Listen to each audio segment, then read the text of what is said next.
Shout out nga pala sa Nawasa. Puro aayusin. Mas gusto pa nilang sira, oh. Balik mo yan, sakpan mo yan. Ayusin daw, mas gusto pang nagbabaha kaysa sa may takip. Puro ano kayo, puro forma. Ano ayong gawin? 2024 pa to sira. Nang ano may-ari, malis na. Mas gusto niya may nasasayang na tubig. Hindi naman umulan pero baha. Daming tubig na nasasayang.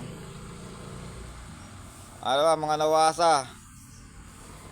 Puro kayo pangako na pinatanggal-tanggal nyo tapos babalikan para ikabit. Di rin nyo naman ikinabit. Pakakabit nyo. Bakit? Pag may na-aksidente rito, babayad ba kayo?